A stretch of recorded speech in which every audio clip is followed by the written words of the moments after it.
I need to fix that still, but that's the first time I've used that one. We used to have a different intro. That's a I long loved it. story. Well, what do you need to fix about it? It's loud. It just Oh, destroyed my eardrums, but I think it's because I had my, like, audio up in my ear too loud. yeah, no, it was fine for me. I liked it. Um, but yeah, so we're here for, an episode of Outlawed Thoughts number 44. This is kind of the comeback episode because I took a couple week hiatus, but that's because I was dealing with a bunch of background stuff.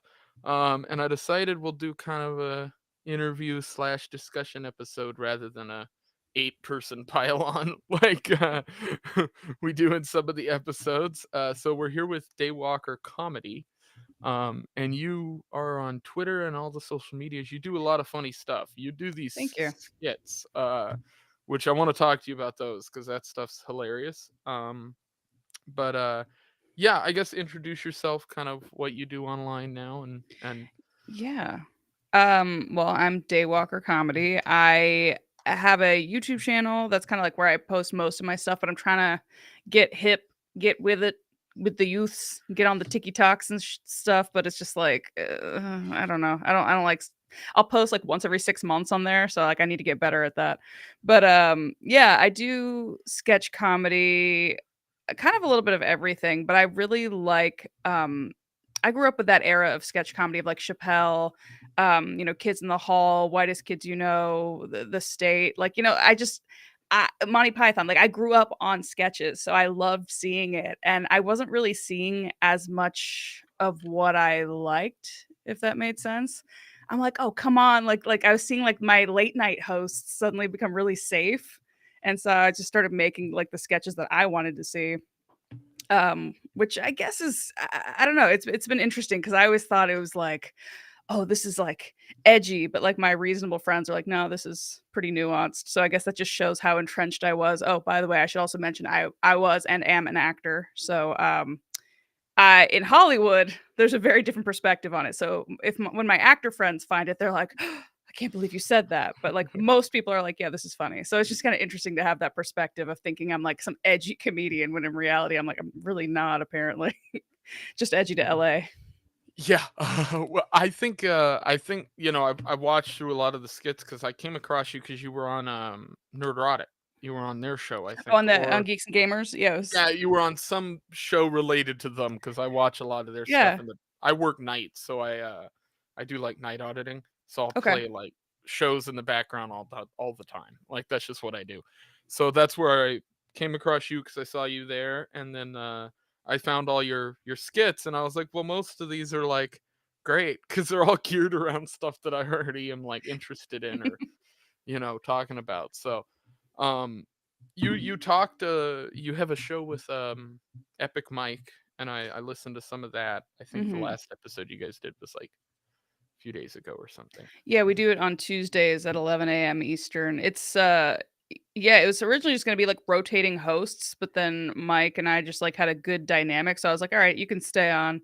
Eventually we want to start getting like other people to come on too, but we're still like feeling out the dynamic and it's been really fun. And when I he think wasn't able to make it, so I made an AI co-host recently. So now there's like this whole drama between Epic Mike and White Mike, his AI counterpart.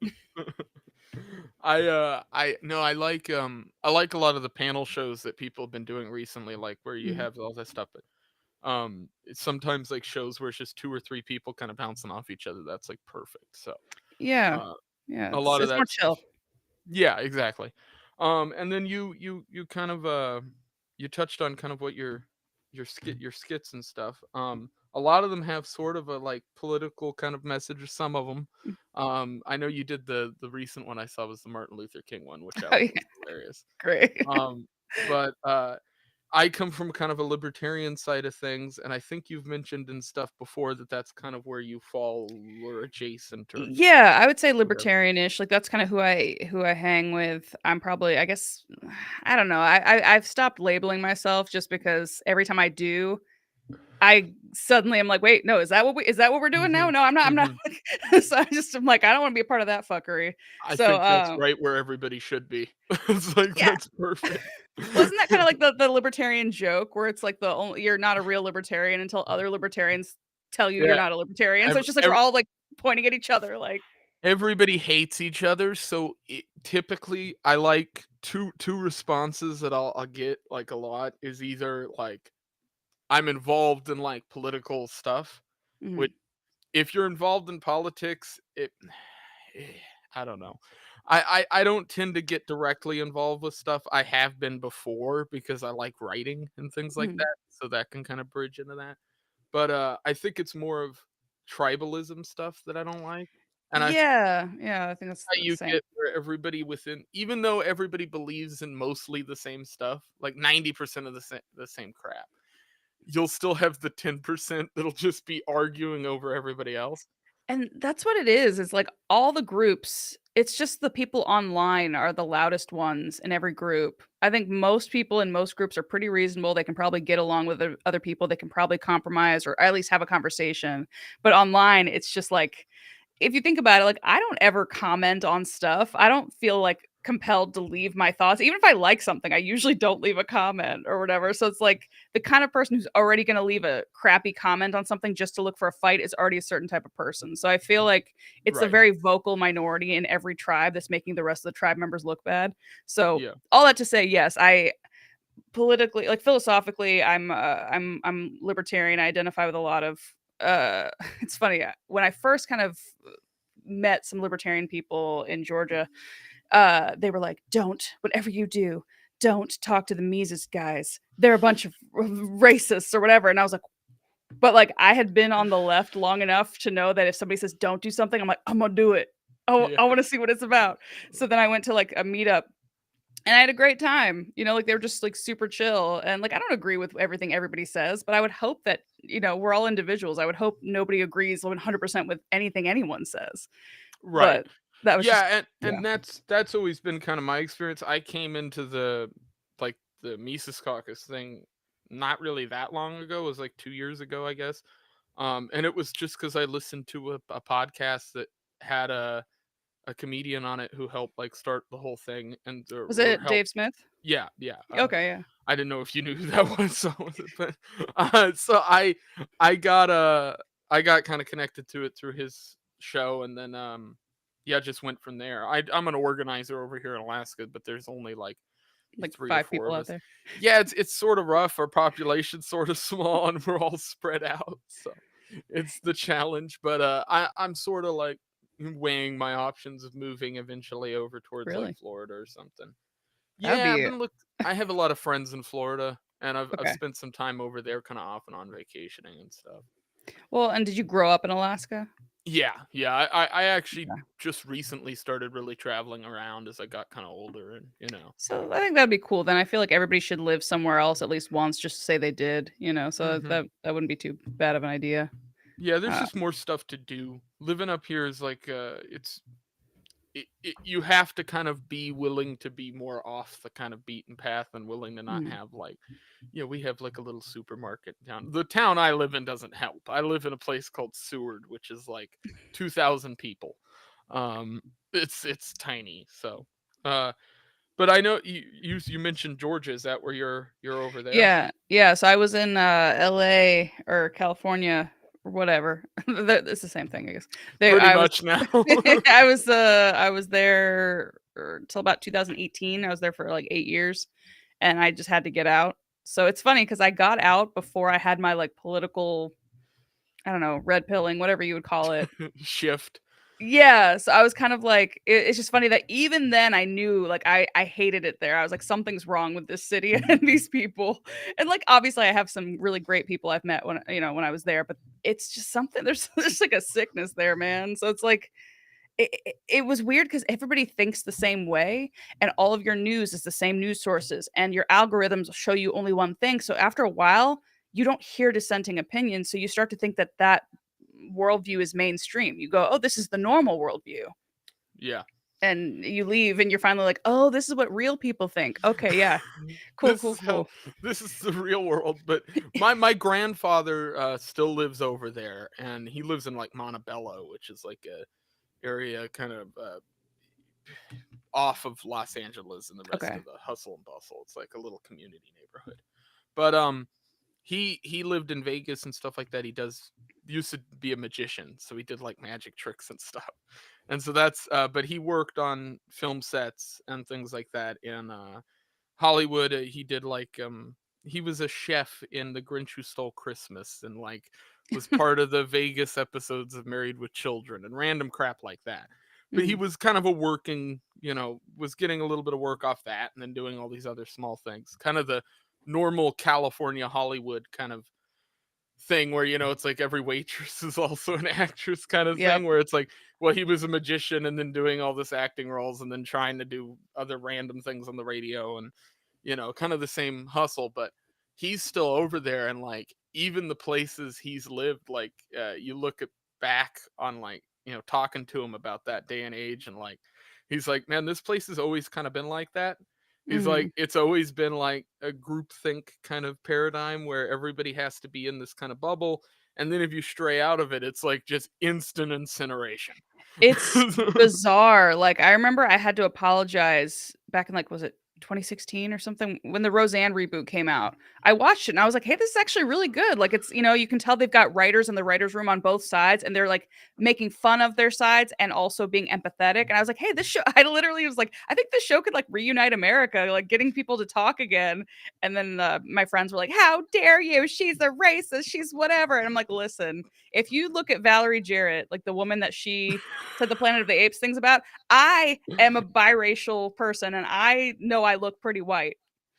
I am not offended." Like I'm like, yeah, no, like she like as somebody who gets that a lot, I'm like, yeah, no, she looks white to me too. Like I would it not have assumed she was black. Like You also have to take into account that, like, my understanding of how Roseanne replied to that was it was like a Twitter post, and I'm just imagining Roseanne when she was legitimately like on pills, which she's right. talked about, just looking at her phone and looking at the little profile photo of that girl Yeah. and then making her assumption and then tweeting it. I'm like, And then that's going to what bed. gets you canceled? Like that? Like Yeah, no, I'm like shit. Like that's the weird thing is you never know what's gonna get you canceled because every time I post a sketch, I'm like, oh, this is gonna be it. Like that MLK sketch, I was like, oh, this is gonna be yeah. it. I didn't even Nothing. think about that. That's gotta be kind of a thing that plays out when you're doing that kinda stuff, because especially those sketches which get, like, a pretty wide spread, if you get people retweeting it and kinda going around, Yeah, which then you're worried of hasn't well, happened till recently. right. Then you're worried about, like, people who have no idea who you are stumbling upon your sketches, and then that's how that, like, chain reaction starts. Right, taking it out of context or seeing, "Oh, well, she's followed by these right-wing people, so she must be blah, blah, blah," and they make all these assumptions. It's like, "Look, I'm trying to make everybody laugh." Like, I did a sketch where it's like, Tucker Carlson's trying to bone the green M&M. Which I Uh, thought was also hilarious. I did thank you.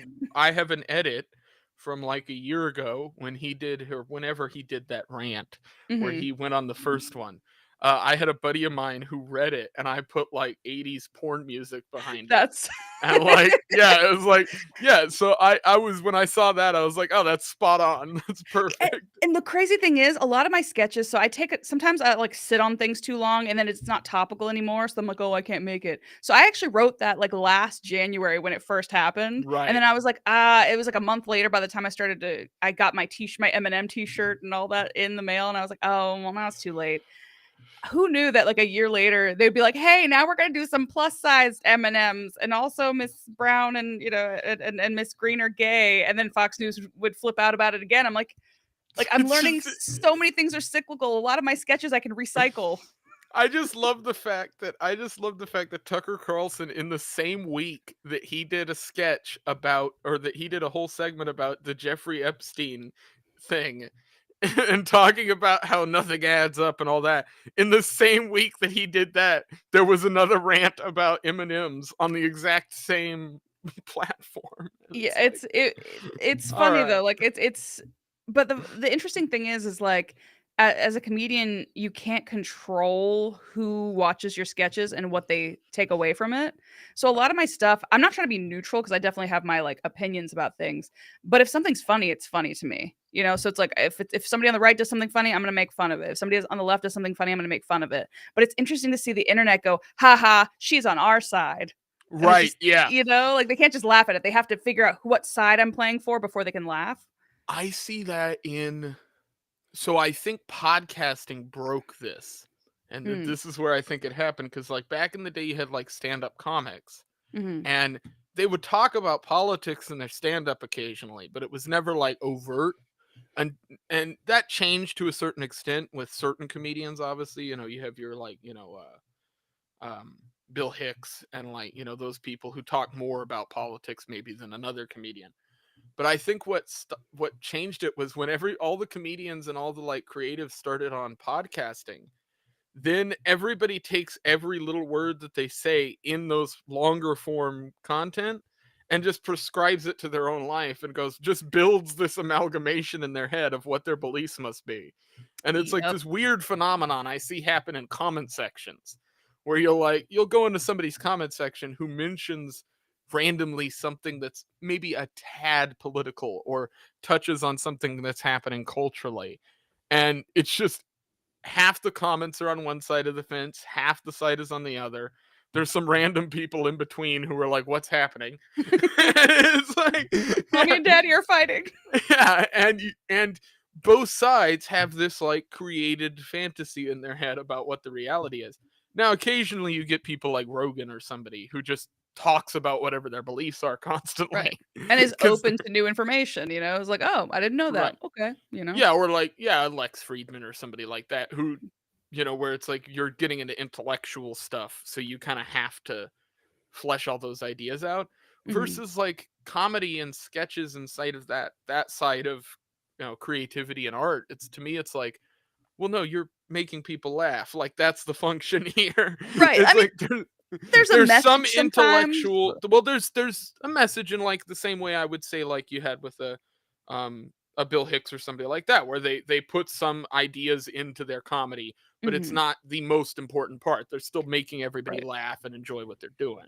And that's, I think, my big problem with a lot of comedy nowadays is that right wing comedy and left wing comedy, like any comedy that's like inherently like which is weird because I'm doing political satire, but like I was gonna say any comedy that's inherently political to me, it's the same thing as like woke movies are not going to be good, but anti woke movies aren't going to be good either. Like anything Yeah. that has an agenda as opposed to just tell the story, entertain people, let people draw their own conclusions. Like that's what art is supposed to be. It's not supposed to hold your hand. And so some of my older sketches, I used to be a little bit more on the nose because I was trying to be clear about what I was saying. But now I'm trying to be less like that. I'm trying to be like, you know what? Yeah. I'll let them draw whatever conclusions they want. They can fight in the comments because it'll give me more engagement. And like that's what art should be. It shouldn't be preaching at you. It shouldn't be holding your hand. It should be making you think about something or just laugh. Just fucking laugh. Right.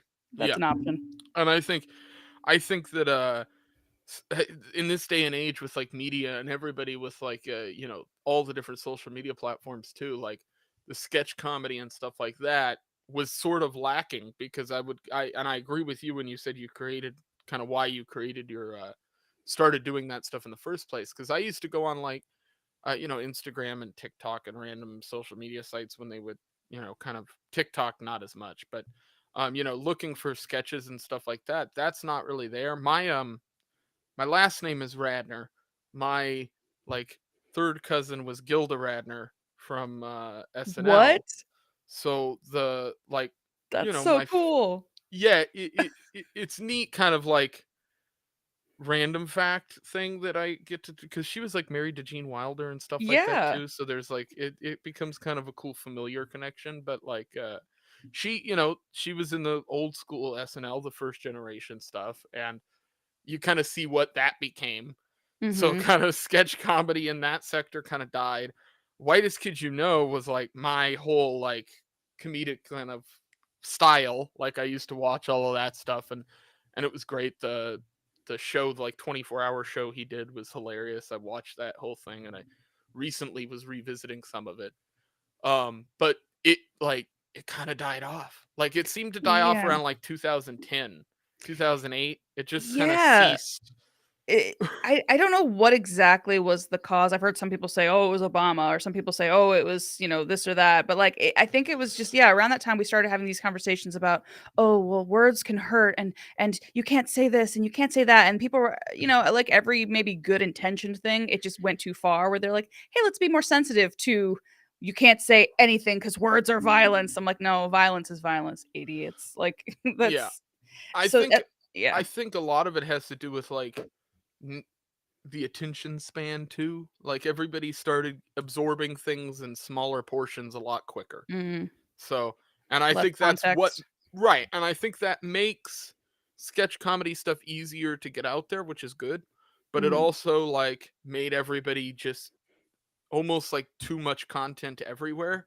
Whereas Yeah. now I think it's a lot easier for someone to curate content.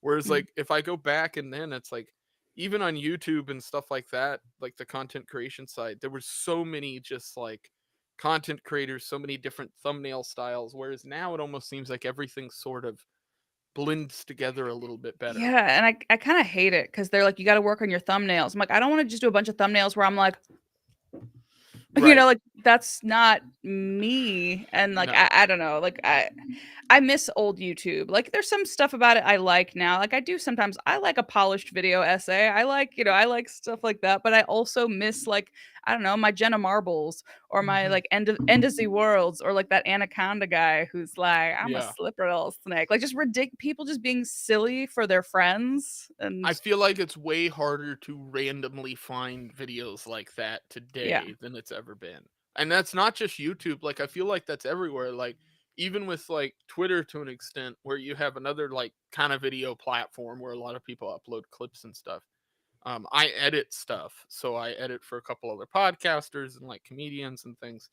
So when I I'll help people post clips and stuff. And even in that market, I look at it and I'm like, everybody else, it's like almost like the meme style editing fell out of Mhm. fashion and everybody just went to like basic just cuts and pans and zooms. And Mhm. it's like I was going through all these clips of different shows and all the different like memes and edits that people put up online and I realized it's just like all the same. Like it's all the same joke over and over again. It's all the same like just repetition. I see that break away when people start introducing kind of their own personality to things, right? Right. Which I think sketch comedy is a good way to do that because you have kind of a medium where you have to be physically in the thing and you're Mhm. taking on a character to an extent, that kind of stuff. I will say it's definitely been more to me, I find it a lot more satisfying, like, creatively to do my sketches because I get to act in them, I get to write them, like, it's my thoughts, it's my jokes, it's my stuff coming out, so if somebody likes it, then it feels like they like something that's more personal to me, whereas as an actor, you're just saying somebody else's words. Like, yes, you're Right. doing a little bit more, you're bringing the character to life, but ultimately especially a lot of times in voiceover, it's like you're getting directed how to do it, which sucks. Like, you get a lot of bad directors who literally just tell you how to say the lines. You're like, "Why am I here? I'm just like a puppet." But so It kind of that doesn't make a ton of sense because it is like, it to me I think with voice acting, I think a lot of that probably comes from instead of looking at the voices with like personality because you have like a script and that whole thing, it just becomes like super analytical. And I think yeah. that ruins creativity to an extent where like you just got to do the thing that we want, and if it's outside of that, then get fucked. Well, to be fair, I guess part of that's the fans a little bit because I do a lot of anime, Right. and with anime, they're like, "We want you to. Why did you change it? Why did you sound different?" And so it's like they don't want us to sound different, but then if we sound too similar, they're like, "It sounds fake." It's like, yeah, because we were trying to mimic a performance. So Right. yeah. Right. Yeah. Well, Creating content's way more fun, I think, and it's and you're getting to create the stuff that you want to see in the world, and hopefully that'll start a trend or something, and we'll be able to bring back that era of just like comedy that I don't want to say shocks, but kind of like comedy that's surprising and comedy that doesn't go, oh well, we can't say that because like if you say something smart, as long I think you can get away with almost anything. Like you have to do it in a clever way, yeah. I mean, but I grew up listening to like the Opie and Anthony show, and then like I was never a Stern person. I was always Opie and Anthony, and then like now I listen to like Legion of Skanks, which is like I've never heard that one. What is that? A oh podcast? oh I will send you a link. So Legion of Skanks is Big J Okerson, Louis J Gomez, Dave Smith, and then they rotate guests, and it's a live show they do in New York, and then they do some Zoom shows. It's on like a thing called Gas Digital Network, which is like a bunch of comedians started. Lewis is part owner in it. But it's like branded as being the most offensive comedic podcast on the internet. Like Wow. it's that's what it is. But yeah, I was top 5 ugliest fans. I won that. I did a competition on that show, and just so Congratulations. there's a clip of Shane Gillis and the Legion of Skanks just roasting my image for like 2 minutes. That it's like the show is like it's off the wall, like it's hilarious. But yeah, they have like tons of different comedians on there and stuff. And That's one cool. of the reasons why they started that whole thing was because comedians kept getting like canceled, like, and Mhm. then the venues would cancel. And with everybody doing the podcasting thing, it started affecting that. And so with Gas Digital, it's like their own YouTube system. So like if YouTube ever kicks them off platforms and gets rid of them, they have like a subscriber base that pays to get YouTube shows early, kind of like any Okay. other subscription thing. But they've built it up over like, I mean, 10 years at this point. So they've got like a decent enough subscriber base that they don't really have to worry about what they say. Well, Uh, that's the goal, like that's why, it's for so long in Hollywood they told us like make your own content, make your own content. And I don't think they meant it this way. I think they were just thinking make your own content because it'll get you out there and then you'll get picked up and you'll get your own show. But I think it's also like make your own content because then you'll have your own followers, you'll have your own like community so that if something happens, they can, you got people like you're not completely like out in the cold because yeah, if Hollywood does not like what you say, they're like bye. Yeah. So Well, that's why I think like content creators, especially like in this day and age, like it's like either you need to eventually build up some kind of base of almost a subscription thing as a backup, or you mhm. have to have a product. So you got Right. to have something you're offering that that's beyond like just the YouTube thing, because I think within like time it'll just be a reality that eventually YouTube will have to dial back a lot of the restrictions they're trying to do, because eventually some kind of competition will come along. Yeah.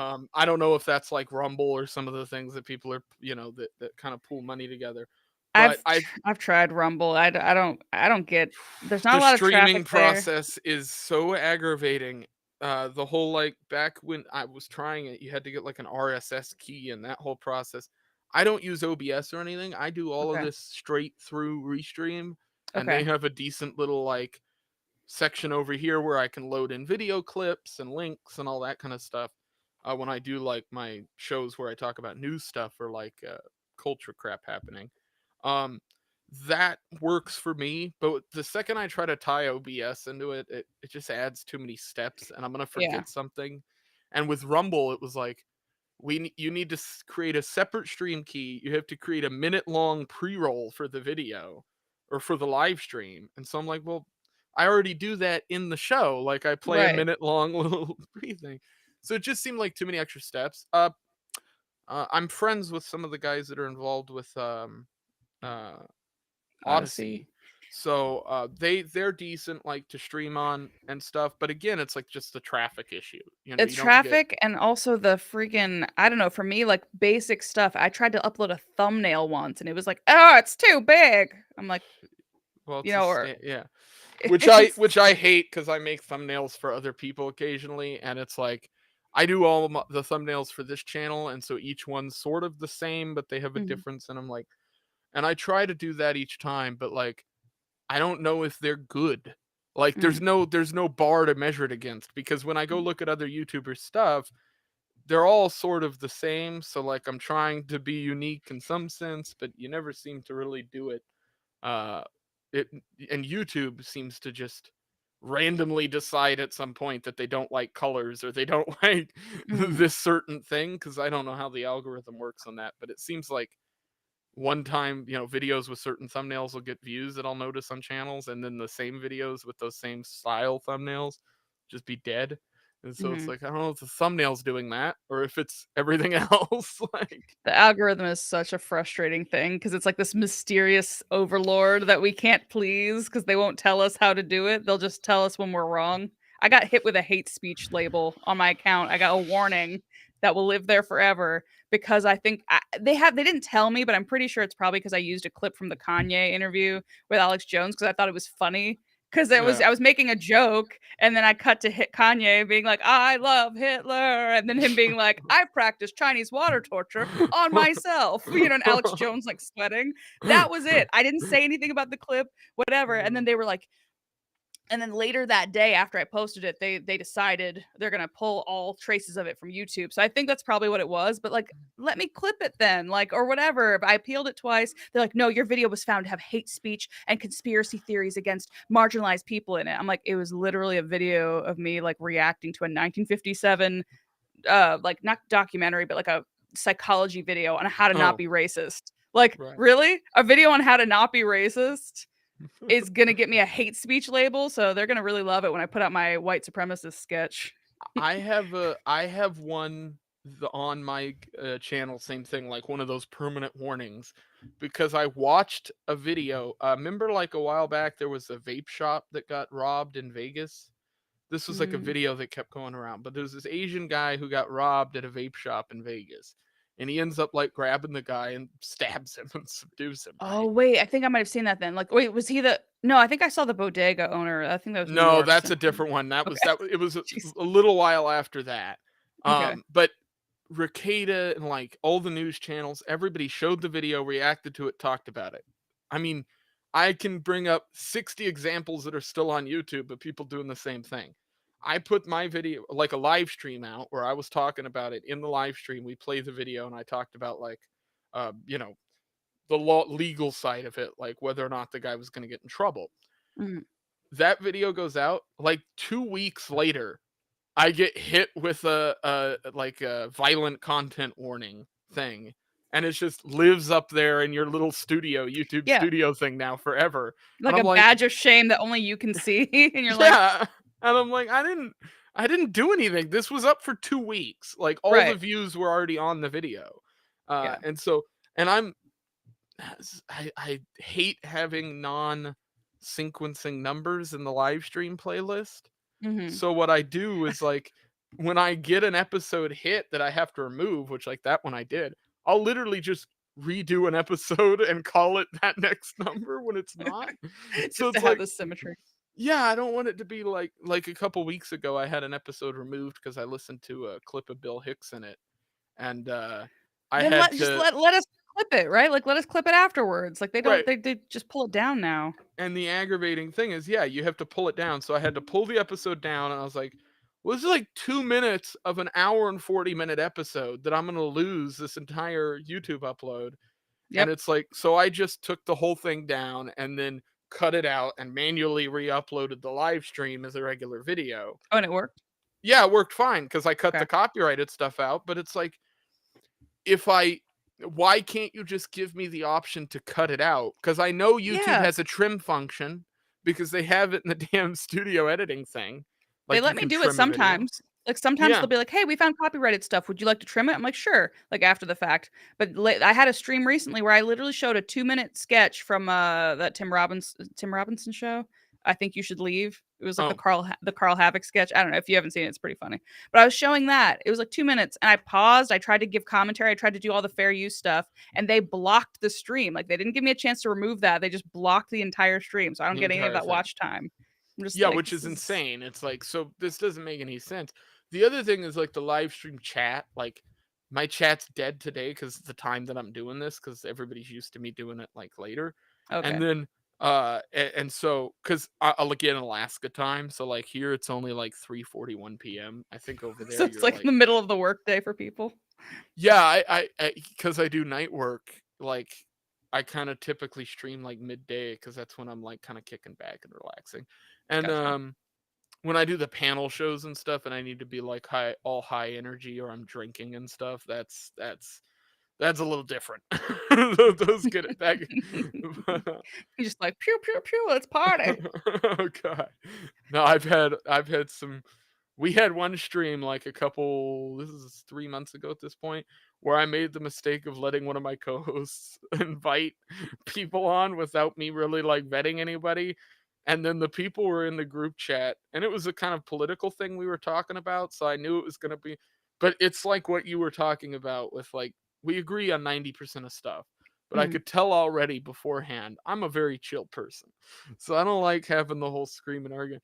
And it was immediate. Like started the scream, immediate screaming and yelling, and like 2 minutes in, I'm like, yeah, I'm done with this. I'm just like, get out of here.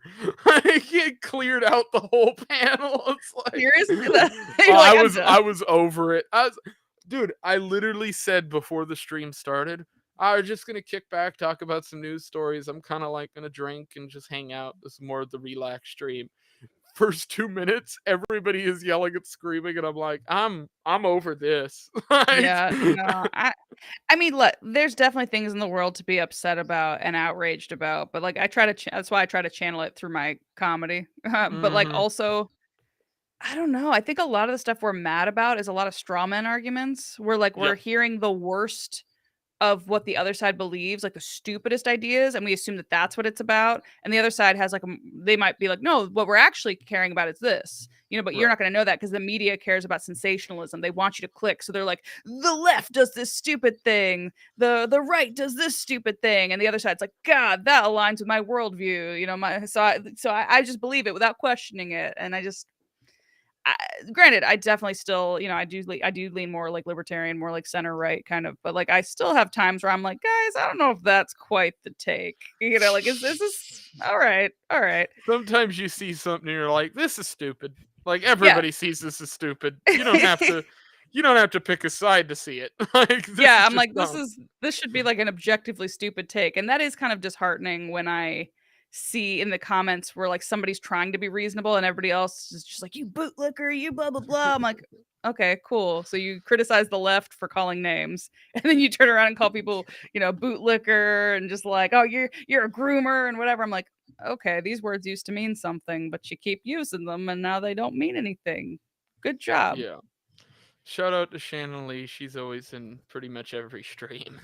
These are Hi, our Shannon. usual showing up. But yeah, yeah, the whole like kind of fractionalized kind of bickering back and forth with it, and it happens like it's not just politics. Like it's YouTube too. Like Mhm. I watch like the whole LawTube like side of things and that disintegrating the What's that? oh, it's like Ricada and that whole side of the internet like had Rackets, Nick Ricada, and another YouTuber had it out with like a bunch of other YouTubers, and then Oh, they was it the came. Eliza Blue thing? That's the recent stuff. Oh, That's so been there's something else before insane. that. See, I don't The keep up on it enough. I'm like, I don't know who these people are. that Eliza Blue stuff is wackadoo. I just saw the quartering put out the Eliza Blue files or the Blue files, and it's like a thread with all of that stuff in it. That's a that's one of those crazy situations where it's like everybody posting the Jack Murphy reference. And Yeah. it's like it does kind of seem like this like the spiral continues. Like Was Jack Murphy respected beforehand, or was he always a little bit I feel like Jack Murphy was just there because okay. he was on Tim Pool, and I don't think anybody really looked into what he was or who he was, and so he was just kind of present, like, and then the quartering and a bunch of people in a Discord server found some certain videos, and that changed. So, 'cause I thought, was it the thing he said to Sydney Watson that kind of launched it, or was So it something else? people historically, internet history will show this to be true, but people got this wrong because everybody assumed what had happened was that Sydney Watson asked that question. That's what blew it up, and that is what got a bunch of media attention and people kind of talking about it on like Twitter and online. But what happened before that was this group of people on Discord and Twitter, like kind of not hacker group, but like just political kind of tangential group, found out that he had these videos and they were sharing them around a Discord server and stuff and tweeting them at him. And he was like silencing stuff in Twitter and things before he had even went on that show. And then Mm, those people found out they had a live chat and they just filled that live stream with just the questions that were purposely trying to get him triggered. And okay. so that's what started the whole kind of snowball effect of him yelling at Sydney, and then Okay. those videos being covered by like the Quartering and some bigger YouTubers who then were like, the Quartering spent an entire day where he was just tweeting out clips of his porn. Like it was bad. And now Jack, Wouldn't that get you banned? not really, because it was public. Like it, But on Twitter? Like, isn't there's no, like, oh, pornography rules? you can post porn on Twitter. I've It's seen I've most seen some recently. I thought that might have been since Elon took over or something. It's no, like the Wild West now. that's always been the case. So there's Huh. like that's why all the OnlyFans stuff really took off, was because there were all these like thought accounts on Twitter, like calling it how I see it. There were all these thought accounts on Twitter, and then when OnlyFans became a thing, they just all started putting OnlyFans in their bios. And so it was this infinite funnel of like, oh, I can pay like $5 and see more. Like I feel and like such a boomer. I'm like, "What? This is what you've always been able to tweet porn on Twitter?" Like, I really haven't been active on Twitter until very recently. So, I'm just like, who's Eliza Blue? What's going on?" yeah. With the Eliza Blue stuff, it just seems like the allegations are that she lied about her past, and like she's just not publicly stating whether any of it's true.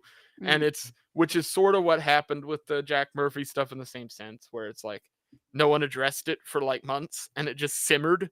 So Like do you think it would have gone away? Because 'Cause we've all done stupid if stuff in our Jack past, Murphy had if he had addressed it addressed it? and he had made just a 15-minute video saying, I did things in the past that I probably wouldn't do today, he probably would have been supported by half of the internet. And instead, what he did was say nothing for a while and then publicly said, basically, I've turned to God, and like just tried to like divert it into like now he's talking about religion and theology and stuff. And like, and so Alright. he tried to just ignore it. And so it's like, well, no, the internet's going to bombard you now for all of your existence. Like, 10 years from now, his comments are still going to be full of people referencing back to some of that crap. I It's like, feel like I'm trying to think because, like, if any of my embarrassing stuff got out, I feel like I'd have to either get in front of it or I would have to, like I'd, like, lean into it because it's not yeah, fun. It's like when your parents discover a meme or a word, it's not cool anymore. I feel like that's what it would be. Like, if I leaned into it, it's not fun if I'm making fun of myself, then because the whole point is they wanna make fun of me, so, you know? I used to be a borderline like liberal communist. Like I used to Okay. post absolute cringe online. I look back on that stuff with absolute visceral hate. I'm like, I want to slap the crap out of my 15-year-old self. Like, I mean, but that's the time to be a communist, right? When you're a teenager and you don't know any better, you're like, "Yeah, that sounds good," until you get until you get your first paycheck, you're like, "What the fuck is this?" yeah, well, for me, it was like I started reading stuff more. Like I had always read fantasy, and I think Mhm. when you only read fantasy, and I never read any nonfiction stuff when I was younger. And so by the time I was like 15, I started reading non fantasy stuff and nonfiction and historical stuff. And I eventually came across like economics. And I Hmm. was like, oh, this is like really what's like driving most of the stuff around me. And I'm like, then I realized, oh, I'm just dumb. Like I was just not aware of how the world worked. I wish that they would teach, like, I don't know, even just, like, Thomas Sowell in schools or something like that. Like, I was reading was it Wealth, Poverty, and Politics or something like that? And he's literally talking about how every culture has had inequality ever. Like, if you live in a place that has, like, deep rivers that boats can move through and you can trade goods, that area is gonna be more economically, like, better off and more educated or whatever than areas where the rivers are, dry up and the boats can't get through. If you're in the mountains, you're not gonna be as educated as you are in the cities because in the cities you have access to more people and more ideas. Like, there's every culture across all of, time and space has had inequalities before you even get to variables like race or whatever. So it's Right. just so disingenuous that the argument now is, oh, it's just race. It's like there's so many freaking factors, and I Yeah. wish people understood that, like, if it was racism, why are, Nigerians or Indian people who come to this country, they actually are better off than the average white person when it comes Or to education and finances. you look in like Japanese, Chinese, and that stuff, which they hate doing now, but it's the same thing. It's like the education rate and all these things are better. And it's like, well, yeah, it's because it's like most of the cultural stuff happening in the households are much more like stricter disciplined and Right, things they like that. emphasize it more and Right. Whereas I think here in the US, it's like everybody just decided, well, the government does that for us. So right, the government can parent my children. It's like, I you don't want that. you really like, yeah, you really don't want to see the outcome of it. But I think we're starting to now, where it's like, the Anatomy of the State was the book that kind of put me on the like libertarian path. That was the I need first thing I to read. I need to read that one. Eric July was like, "That's your first one you gotta read," and I think It's Shane only like Hazel 50 also told me that. pages, and Oh, okay, there is an audiobook version of it. I think it's like 50 pages. There is an audiobook version of it on YouTube that's not bad. okay, then I have no It's got like, excuse then. yeah, it's an interesting book. It just lays out kind of like exactly what it says. It's the anatomy of the state. It starts backwards, which is an interesting thing. Okay. But it was written by Rothbard, and he's like one of the founding people of the Libertarian Party, and really kind of was the head of the movement for a while, um, in the like 70s, 80s, that era.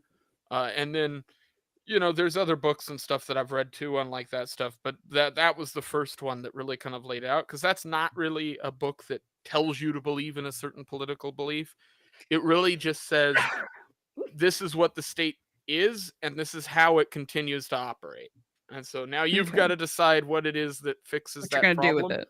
Okay. Right. And in the book, it sort of makes the argument that, like, more of a free market kind of system and things like that. But you can take it to mean other things too. I know people who are like, well, no, you still want like government in this area and this extent.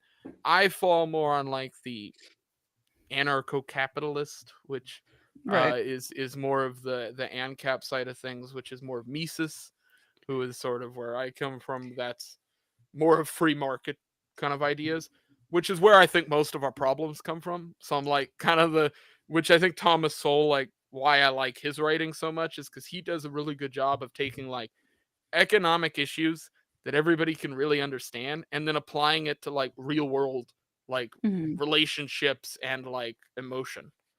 So Yeah, like, like, how humans actually act and how we actually do things and mhm. is for because that's always something that, I remember Shane Hazel was telling me because I was like, "Well, I'm still kind of a minarchist, like, I'm still not 100% sure how it would work to privatize everything." He's like, "You know the difference between a minarchist and an anarchist? 6 months," like, or whatever Yeah, the that's the going meme in kind of the liberty movement is once you get to minarchism, you start to go, yeah, we need some state, but then eventually you realize, like, and this is sort of what anatomy of state kind of lays out, is that anytime there is a state, there's an invested interest for them to continue to grow and take control of more things. And Mhm. so if you start out with a small state, well, that's kind of what we did with the revolution. Like, we kicked out the kings and then created a small state system, and then eventually that grew into what we're dealing with now. It's like where you have a federal reserve that I have a background here that I have on some of my streams. It's the money printer go burr, money printer go burr, um Wojak, for that exact reason, because it's like, well, now we're in a system where like it almost doesn't matter what your political beliefs are, because Mhm. like these are the guys They're in fucking charge. everybody. Yeah, they're screwing it everybody what no matter what your views are. it just is what it is. Like, I don't care whether you're the most, you could be a dyed in the paint Southern Republican with like a Confederate flag hanging out the back of your truck, or you could be a, dyed in the paint liberal communist from, Portland, Oregon. And on both sides of those scales, it doesn't really matter, because both of you are being like told what to do by this other thing. Mhm. Like, which is realistically a hosh posh of a bunch of people with ideas and political beliefs that they're all willing to just tweak against everybody else. So it's like, Right. I base most of my political decisions, I always tell people, it's like I base everything on principle. So it's like I talk on my show about like what my kind of beliefs are, which more fall into like, I don't think the government has a right to tell people what to do when it comes to living prosperously, trading, doing those things that we've done for all of existence, because government's a recently new thing that has Mhm. just kind of been, and especially here in America, it's like I view it as like whether or not you believe in the political system, or whether or not you believe in like uh, every decision the government makes, the government operates in a way where like it doesn't matter. Like Mm. you can't really do much to affect the systems that are already in place because they've been here for so long. Uh, it's like sure you could elect somebody to make changes, but eventually that person's either going to go the way of Kennedy or just get completely like reverted when somebody else takes over. So that's more of a thing that like gets talked about by and I don't know if you know who this is, but Hans Hermann Hoppe. Mm-mm. He, okay, there's a certain subset of memes online that'll be like helicopters that relates to him. Basically, Was he the guy throwing? No, that was that's pure Pinochet. Pinochet. I So was giving people so he helicopter rides. yeah, the idea of it is, and I'm not too up on Hoppe's work, but um, the idea was basically that like the political system when Pinochet took power, he just threw all the politicians out of helicopters, and like that was the system. So you like I'm like trying to tell people it's like eventually if this keeps happening, like the government continues to operate the way that it does, people are gonna lose it, and they're gonna lose it to the point where they're doing crap like that, Right. like the whole system will just collapse in on itself. So it's less of me telling people we need to change the system, man. The system's out to get us. Because I think that is almost like the 60s and 70s era of politics and it didn't really Mm. work. I look at it more of I just want people to be prepared for if this whole system collapses, like you understand that don't try to rebuild it. Like, Like the leave it. last thing we need, leave it alone. Like do your own thing. Just move to the woods, build a house, you're your own government, stop it. Like Because um I guess like that's because I've been like yeah because like since I identify kind of more with the Mises people I'm like yeah I wanna be an like ANCAP but there's just a couple things that kind of hold me back because I haven't really heard good like explanations for how we would deal with certain things. so But with the Mises caucus, like Dave Smith, for instance, who's one of the people that like is the front mans for the group. He's a minarchist. He's a wait, Ron. really? Yeah. I He's not assumed a I thought Mises. I guess I always thought Mises was synonymous with ANCAP. Is that not? no. So Oh, okay. Mises himself was not necessarily an anarcho-capitalist. His ideas were much more, I think, in tune with um, ideas of minarchism. He, more small government, big freedom kind of idea. Mhm. Um, I move more into the direction, and I'd say about half of the caucus probably is in the side of more of ANCAP, and half of it's more minarchist. Hmm. So So I guess it's a I good. could call myself one. I thought I was like, oh, I can't call myself Mises Mm. if I'm not an ANCAP.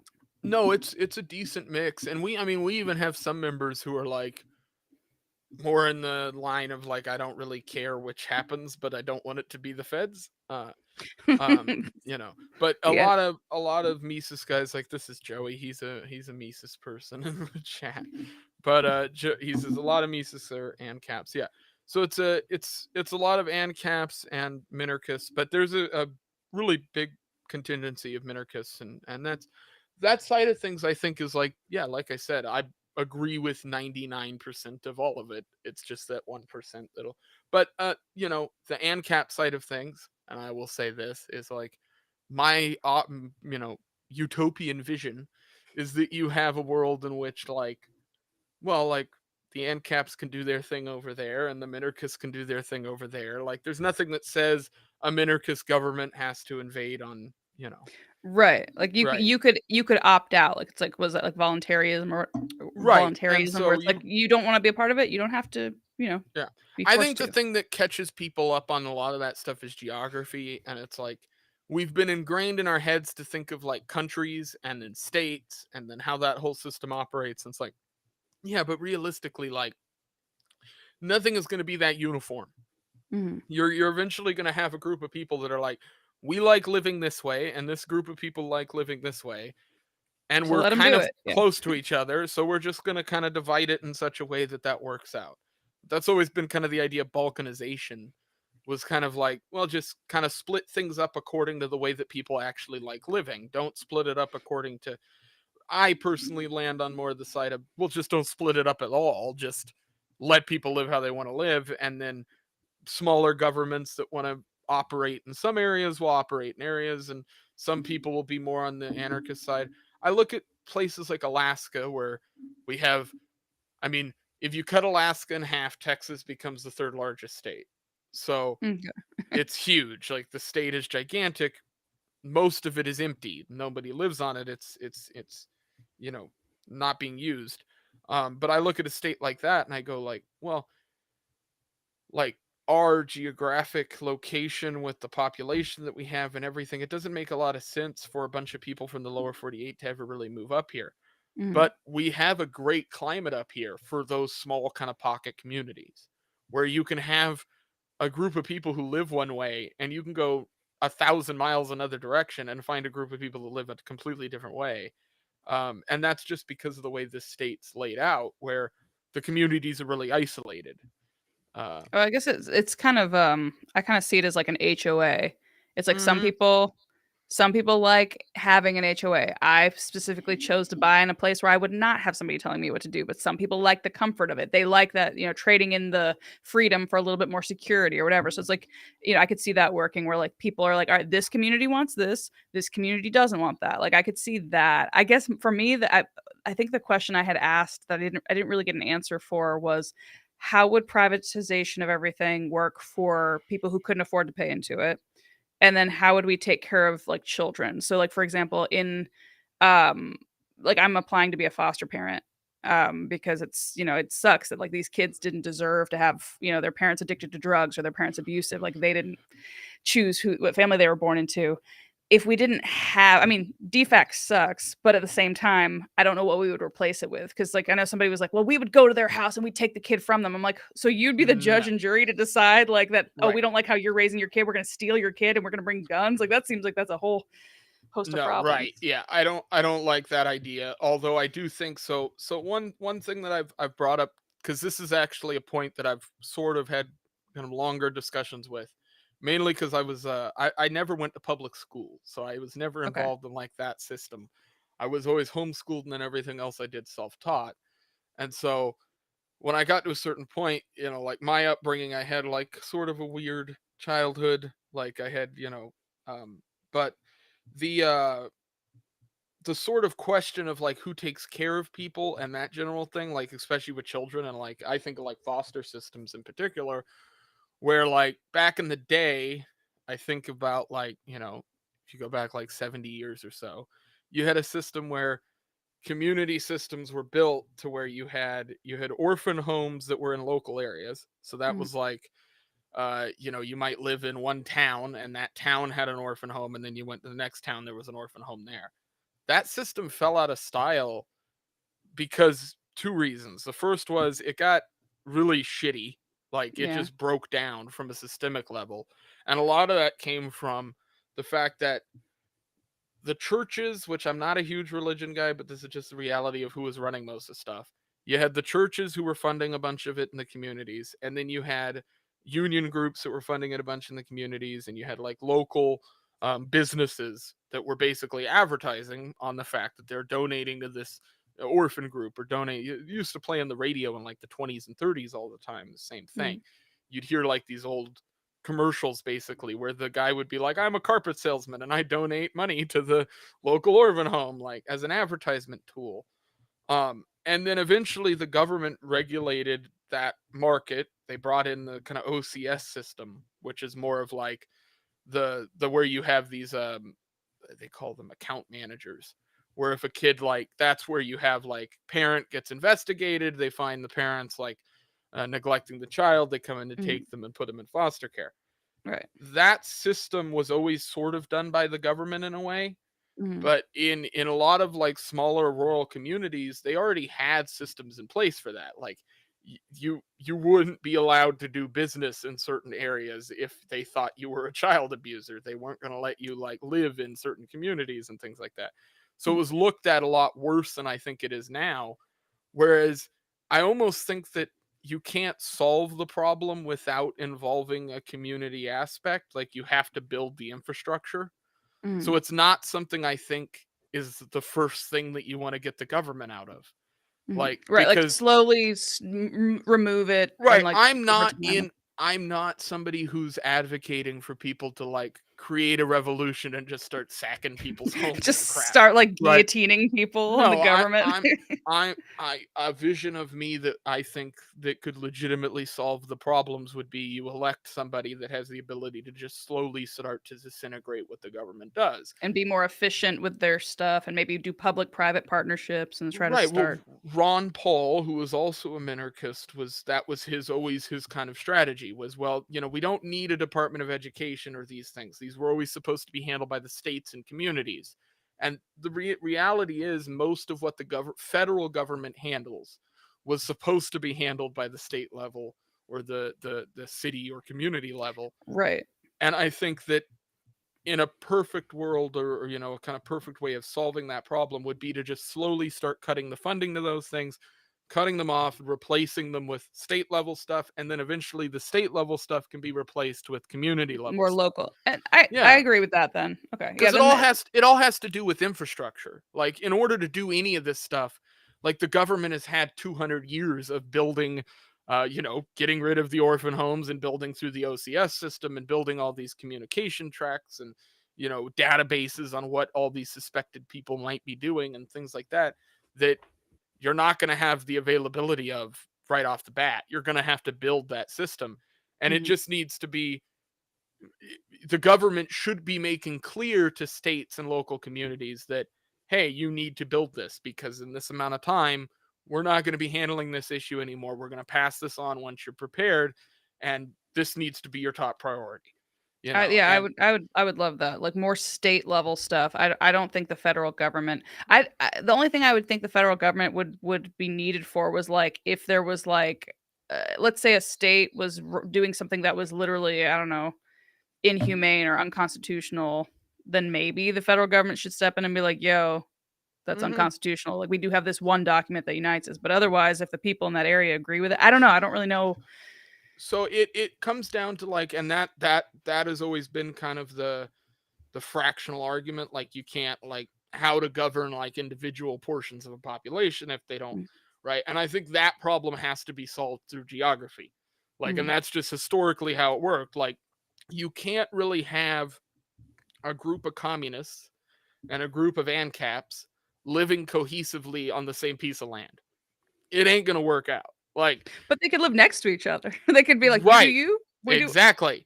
You put them next to each other, they want to put, whether it's a private border or whether it's an idea of we don't want you coming over here, we don't go over there, and then we do some fair trade on the back end, whatever, or we don't trade at all. I think all of that should be allowed. But in the Mhm. system we have today, it's like, well, we kind of force people who have one opinion to be involved with people who think completely differently than them. And Right. then on the other end, we force out people and tell them their opinion isn't even valid. And it's like, well, that's a dangerous thing to do because in every other historical country, that's how you get like That's how you terrorism and get people that's like how people get doing horrible. radicalized. Yeah, that's what creates that. It's like you tell a bunch of people that they're useless and they don't belong, which I feel like the political system just does all the time. Then Mhm. eventually, like, yeah, everybody's gonna go a little bit nuts. Well, So it's like, that's kind of why I like I was never really that aggressive, in my politics before. I just kinda was like, "Oh, yeah, we're all feminists. Yeah, I guess I'm a feminist," or, um, this is a good way of putting this. Take take things things. away until you break something and then reluctantly put it back until you figure out how we do it. How to do it. Yeah. So an idea being like, yeah, if you remove the thing altogether and so all of a sudden statistics start telling you, hey, this got worse instead of better. Okay, well then we need to Figure out what to brainstorm do. this and sit down and figure out what to do. But I don't necessarily think that can be done on a federal level, right? Because you got like a bunch of guys sitting there who don't know anything about the community they're Oh, making yeah. decisions on. Well, It, that's like my dad, so I think that's also probably why I was always a little bit more open-minded to other worldviews because my dad I grew up with my dad being a Black conservative. So already he was kind of like an odd duck in his family and, but yeah. he'd explain to me like, I believe that states was it the 10th Amendment where it's like anything not explicitly Mhm. given to the federal government should be under the Yeah. jurisdiction of the state. Like I know I paraphrased that terribly, but that made sense to me, where it's like, oh yeah, like people in my community are going to know what my community needs more than somebody in DC who's never been there and is removed from the situation. So what, like in this one size fits all centralized government doesn't work. So I try to explain that to a lot of my California friends when they're like, how could you ever vote, not Democrat? I was like, well, look, do you want California to be run like Georgia? They're like, oh no. Right. I was like, so then why are you pushing for a federal government where, yeah, okay, when your guy's in office, you get what you want, but then if the other guy's in office, you're not going to get what you want. So why don't you just make it more about the states and local Right. stuff? So I definitely agree. The smaller, it's more manageable. Like the more This is invested a people are. handful of a book, but if you ever do have time, there's a book by Hans Hermann Hoppe called Democracy: The God That Failed. Okay. And it's like it's a bit of a read, but it is about like that whole process and how like at the end of the day democracy really is like, well, these four people and these four people, the voting process, like this group of people have decided they want to take your money. And like they voted that they're going to do it, so they're going to do it because the majority agrees Because they're going to do it. democracy. And that's just how the process works. And like the US wasn't really supposed to work like that, like really at any point. Like the way that like the forefathers wrote everything and saw it was more like you had the states, and so they operated within their own like jurisdictions and had their own laws and could make their own constitutions and their own rules of kind of operation. And then you had the federal government, which wasn't really the federal government, it was just kind of this tie together with the president of all the represented colonies to kind of represent everybody together. Mm. And then that became like, well, no, now like each state has a political function but doesn't really get to make any decisions on what it does. Like DeSantis, even for instance, in Florida, can only really go so far, right? Like the biggest actual like middle finger to the feds that I've seen in the last like my lifetime was Texas, and that was the silencer thing. They didn't like the fact that suppressors are tax stamped. You can't put a suppressor or buy a suppressor for a firearm without paying $200 to the feds and letting them hold the suppressor for like 4 months until they give you the tax stamp. But in Texas right now, you can own a suppressor if it's manufactured in Texas and you can just buy it and own it immediately without the tax stamp. And Mm. that was the first time right now, like in recent history, that a state level government just completely cucked I the was like, feds. They just, well, they went as far to say that if an ATF agent harassed or arrested somebody involved in that, they would be arrested. And it's like that's a big step. Like mm-hmm. that's how this stuff really gets fixed. Like you get somebody in local politics to move up the ranks in their state, and then they start pushing for these ideas, and then eventually the state goes against what the feds are doing. And sometimes that'll result in the feds deciding to go to war with you, which that is the Civil War. You have like these two conflicting ideas, and then one decides, well, we're going to basically decide it through military action on both sides of the fence. Like that's just how it went. What you want is the opposite of that. You Mm-hmm. want those decisions to be made before it gets violent, which Right. is where I think we're heading to. Like, to be honest, if this shit keeps happening the way it's happening, like it's almost like everybody assumes politics is this infinite loop that just goes around and around, but in reality, like every time it does that, it's slowly getting off its axis, and Mm. eventually, like the whole thing will just implode. That's more of what he puts through in that is like every democracy has done that. Like when they try to operate that way, when they try to go like, no, no, no, we're just a pure democracy and this is how we operate, which is like the left specifically is like, that's what they're pushing now. It's like, no, this It's is, like, we're fighting for democracy. And it's like, well, we we never don't did want that that. before. Like, that wasn't a good idea because when you do that, like, eventually you'll just get to like the Rome problem where everybody just starts like beating each other if they don't agree with the way they're voting. That's Like, that's why, like, was it last year people started talking about the national divorce, and I was like, I was relieved. I don't know why, yeah, like because I'm like, that's peaceful, right? Like before that, like if a couple's like just at each other's throats and it's just toxic, you divorce, right? Like you're like, all right, well this isn't working. So instead of trying to force people to live together, and trying to like if California and Portland, or not, Mhm. sorry, California and Oregon and all them want to break off and do their own thing, let them. If Texas wants to do its Yeah. own thing, like, let them. Like, that actually seems to me like the most So peaceable solution.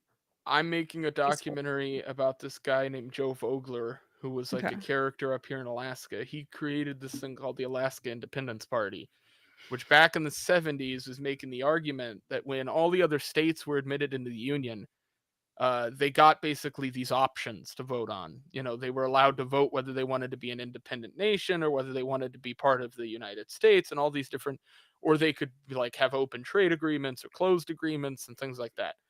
When Hawaii and Alaska were admitted, they didn't get any of those options.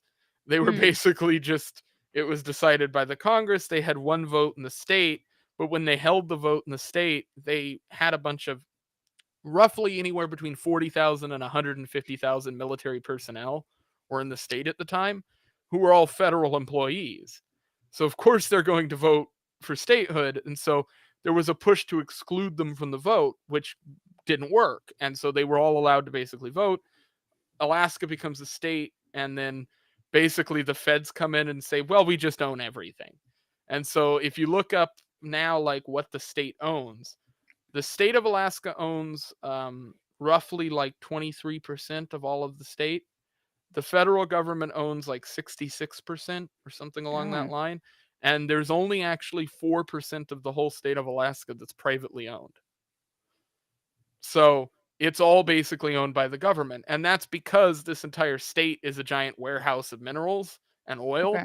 And so they're like, if this state was able to operate on its own and it started producing oil, well, oil would be like the cheapest thing on the planet. It would just start to become, I mean, literally like, because we are set up in such a way geographically that we would just build a pipeline through Canada and supply the entire United States. There's enough Like, there to do that? absolutely. The BP and all these companies were doing drilling back here, and like when you look at the topographical maps of how many spots of oil they drilled and found, like reservoir points, it's just like looking at like a speckled twister board.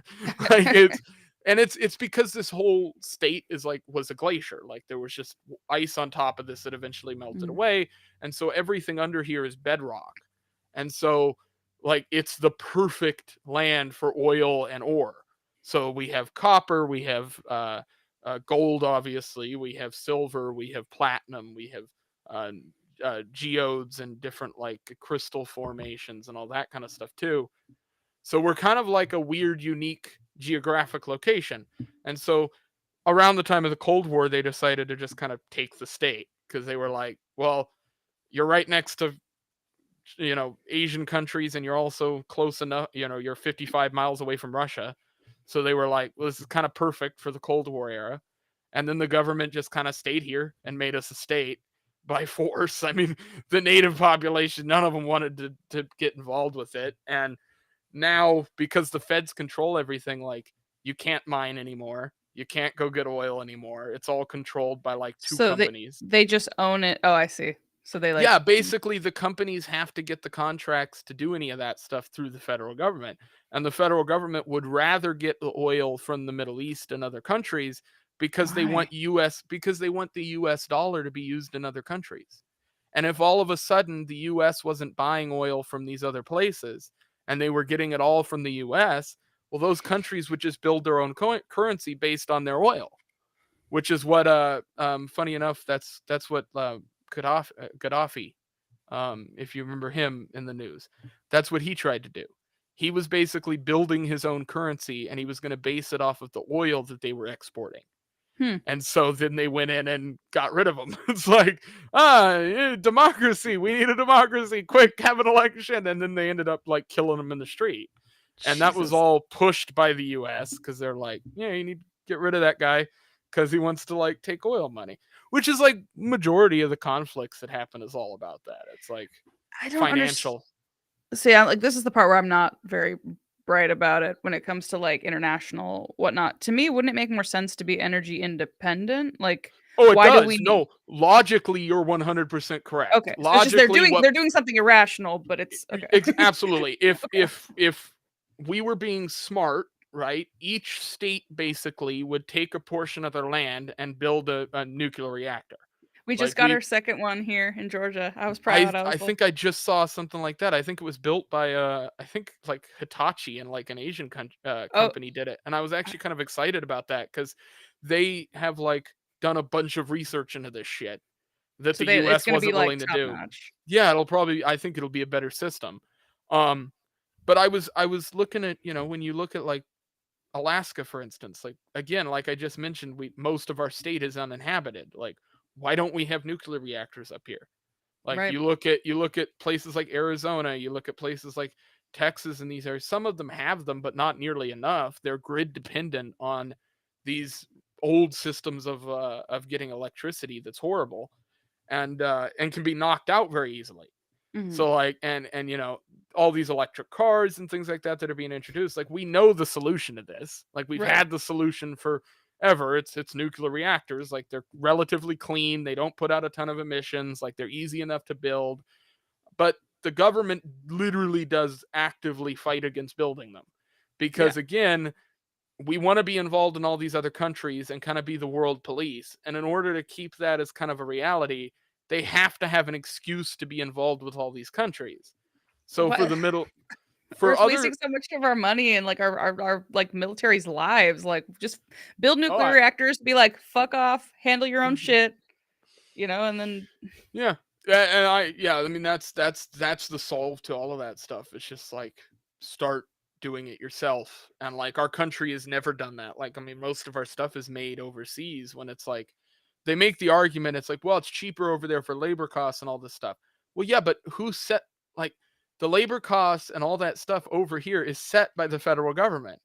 So if the federal government stops regulating the workforce and allows natural unionization, natural stuff to happen within the workplace, and just people to realize their actual value, then that stops happening. Like you'll mhm, have manufacturing in the US again. Because manufacturing was always like the cheaper of the job market. Like it was a lot of like, and if you go overseas, that's still how it is in a lot of factories. Like it's not the people working in the factories are not the guys who were going to be surgeons. right. That's just the reality. It's people who don't really have the option of going and getting another job that pays them more. They're doing that job because they can and they can get paid. And then the US comes in and says, well, unless you pay that person X amount of dollars an hour or sign this contract, then they can't work. And you're like, well, then what does that person do? And it's like, well, they don't work, and then they get on a government entitlement system, and then There's that a starts that cycle. Thomas well Sowell's great at explaining that stuff. him and then his other black conservative counterpart, Walter William, not Walter Williams. Yeah, um Walter. um um I want to say Walter White, but I'm like, I'm pretty sure that's Breaking Bad. I know I think it's Walter it's Williams. He did a documentary, I think in the 80s called like Good Intentions, and it talked about that where it was explaining it in very simple terms, but it was like, wow, I didn't think about that. Like they were saying, I guess it was like they were implementing minimum wage in his area or whatever, and they were saying like, it used to be that you could pay kids, a dollar or $2 an hour or right. whatever, and then you could hire all the neighborhood kids to come work at your store. So it got them off the streets, it gave them a place to go, it gave them experience, whatever, and it gave them a little bit of money. Then once they had minimum wage implemented, they couldn't. He's like the shop owner was like, I can only afford to hire two kids. So Yeah, then suddenly you were seeing crime go up in the area because kids didn't have anything to do and they got into mischief and like all that stuff, and also they weren't able to make money. Like I didn't think about it that way until I saw that, and I was like, that's a good point. Like, yes, it seems humane, it's good intentions, yeah. and yet it keeps some Well, people out of work. it was Walter Williams too. I had to look it up. Okay. I'm used to hearing his name Walter E. Williams because of his middle Okay. name, and so it just didn't register. I'm just giving him like the more casual thing. I'm like, oh yeah, Wally, yeah, we're besties. there was a study done and a bunch of information. This is something I've originally read about, but watched a video about, I think, a while back, of something with the Bangladesh like clothing market, where they had a lot of like children working over there for like pretty low amounts of money. And so the United States government went, we're no longer going to allow the import of products from countries that allow child labor to take place. And so Bangladesh was like, all right, well, we're done hiring these kids and, close down these factories. And it's like Fruit of the Loom and Nike and all these people that were buying through them. Mhm. Well, what then happened as a result of that is a bunch of people then went back over there to those areas years later and found out, yeah, because they removed those jobs, a bunch of those kids just starved to death. A bunch of them went into like worse working environments, and a bunch of them worked into like trafficking and things like that. And it's like, that's the reality of like what getting, like taking away the ability of people to just decide what their worth is. Like Right. we kind of have this idea that everybody's just stupid, and like so they don't know how to like negotiate or what like a job is. And it's like, nah, yeah, I think eventually people grasp like, I don't really want to work for $4 an hour. I'd rather get 10. And Right. then you go find a job that'll pay you that much, or you learn a trade that will give you the ability to do that. If you can't do that, then that becomes the system where, okay, either you need a community based option for it, or you need a government based option for that until a community based one can exist. Mhm. And I think that's the easiest way to kind of explain it to like people's. It's like, well, yeah, I don't think you're going to just rip away the systems we have now and immediately slap a new paint job on it and boom, problem solved like a shitty landlord. You're gonna have to like build infrastructure, build up platforms to fix stuff. To be frank, there's a lot of stupid who have you met people? Yeah, I mean, I've met a lot of people, but I think what I mean by that is like, I think most people understand if somebody's offering a job and this is how much I'm paying you, most people understand what that means. And if I you don't I like don't what you're know. being paid, you can kind of go find another job. A Or lot of a or lot of it these has to kids be don't get made it. right. Well, I think when you're a kid, it's a different story because I think like, Or not kids, but like when 20s. right. Okay. See, that's a different thing. Like because when my family was younger and stuff like that, like you had a paper route at 14 or 13. You went out and did work and stuff like that. Like I have family who worked at delis when they were 13. Stuff like that. Versus today, where kids are kind of going to work at 16, maybe, Mhm. or starting working at 18. Like most of the people I know aren't really working until 18, which is insane to me. Like you have no idea what the real world is until you actually have to make money and buy stuff for yourself. Like I know that's a reality. So no wonder you have so many people online creating these echo chambers, or kind of like the communist idea that I Mhm. fell into is the same thing. It's like, well, no wonder this exists. Like, because if the majority of kids aren't having to learn like even just household chores. I feel Mhm. like the majority of friends I have don't even have to like, who are younger, like 15, 16. They've never had to do that stuff. They never had like things they had to do around the They weren't house and take care of. responsible for anything or had to be like a community, like, minded Parents person. have kind of just started removing the idea of responsibility. So it's like, here's a phone, here's a tablet, here's a computer. I don't have to take care of your emotional needs now. And then Mhm. on top of it, then the next step is you either believe what we believe, or you'll either be shunned or we'll just ignore you. And so there's no creativity when these kids get older. They haven't had responsibility. Their parents are sort of like disconnected emotionally. And then they get old enough to get jobs and gigs and do stuff. And they meet somebody abrasive, or they meet somebody that doesn't like them, or they meet somebody who does like them, and they have no idea how to react to that. Like from every spectrum of the slide, like whether it's a bad interaction or a good interaction. And so I think that's why I like modernly we see, so at least now we see like drug use rising and like suicides and things like that is such a problem. It's like, yeah, well, no wonder. Like everybody's in this like kind of spiral where like they don't really know what they're supposed to be doing. And Like, they're also not taught how to be, like you said, they can't be emotionally resilient. So, like, one of the best things I learned in therapy was, like, you can't control other people. Like, if you need the world to be safe, or you need the world to validate you before you feel safe and validated or whatever, you will never be happy. And so these people, mostly, mostly the youngins, like, the kind of Gen Z right now, but, like, they want the world to, like, reflect back to them what they want to see. And it's like, yeah, okay, your friends might. I think your friends should, like your chosen people probably should be that supportive safety net. But you're gonna get what a mean comment online, and if that's gonna ruin your day, or somebody in traffic's a dick to you, or somebody at the store's a dick to you, like you have to learn to be internally resilient. I have always tried to be the friend that was just brutally honest with people. So I Hmm. have friends of mine who've come to me and been like, I've got this relationship issue. And I'm like, this is what I think you should do, or this Dumper. is the advice. Right, exactly. I'm very blunt with the way that I talk to people in that kind of regard. And I think that today, like, everybody has friend groups, but they all are within the same ecosystem. So Hmm. even when people do have like best friends and these close bonds that they form, none of their friends are willing to call them out on their bullshit. Nobody's Right. willing to tell these people, "Hey, what you're doing right now is stupid, and in 10 years you're going to look back at it and go, God, that was really dumb." Yeah. Like, why did It's I post that, or why did I say that, or why was I like shaking my ass on TikTok, or whatever the case is, right? right. Whether We're overly supportive. We're enabling at this point. We're not right. being like supportive.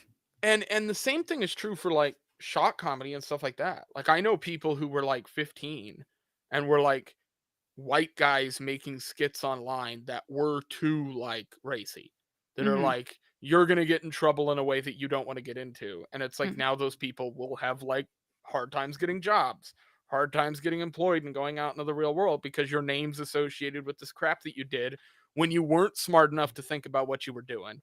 Right. And now it's like this mark. And when it happens like that, there's almost no way that you can react to it to fix the problem. You're just Hmm. fucked. Right. Like, you're just like, because both sides of the fence, all sides of the coin are just gonna go, nah, we don't like you no more. You're Right. They throw you out. disingenuous. Yeah. They don't give you a second chance. They make an example of you, and it's like Right. for Yeah. others. A social example. All right. Well, I know we've been going for like almost an hour and a half now. We can kind of close things out. Kind of. I felt like that went all right. Yeah, no, and I learned something. Like I was like, well, I don't know if I can say I'm fully this because somebody told me if you're a minarchist, you're not a libertarian. Libertarian means no government. I'm like, I'm pretty No. sure there's different shades of it. Yeah, So that's it's that's horseshit. Whoever told you that needs to read a book. I'll tell them that. I'll be like, read a book, idiot. But yeah, Talk to no, Eric July. and no, I'm excited. I'm kind of excited to like learn more about it because again, I've had my worldview change so much. Like 2020 kind of broke me, and I kind of Yeah, realized I'm like, wait, the media is kind of lying like all the time. That's not objectively happening. And so I kind of started investigating, and that's when I started having these like libertarian thoughts of like, wait, why can't the government like let me assume the own like if I would rather leave my house and risk getting COVID so that I don't go crazy and fucking off myself. Why is that the government's decision? And if a business wants to stay open to feed their families and we both agree that this is a risk we're willing to take, why is it anybody else's problem? right. And so that's when I Well, I started kind of think I going down think that. COVID was a perfect wake up call for a lot of people because it was another time, and this has happened before. I think like the 2008 crash and things like that were big points that did this too. But it made people realize that some areas were doing things one way and other areas were doing things different ways, and both areas were for the most part fine. Mhm. And so you looked at like, California, and you go, okay, they lockdowns and masks and all that and whatever. And then you look at some place like some town in rural Texas, which did the opposite. It was like, this doesn't exist. Or like in Alaska, kind of something similar happened where a lot of areas in Alaska were like, never did anything. They were just like, we're just continuing to operate as normal, business as usual. Um, what I found kind of amazing about that is I had an influx of people who were coming to me just being like, why is it that the media is telling me these people are like horrible and what they're doing is bad, but then I'm looking at the place and it's doing fine? And it's like, yeah, kind of earth shattering if you're just like for the first time like looking up and going, wait a minute, like something ain't right here. And then you realize, oh well, this is all kind of coming from this. I People in my kind of space will refer to it as a cathedral, where it's Yeah. like media, religion, and government. And it's like they all kind of coexist in some spaces to just like put a narrative out.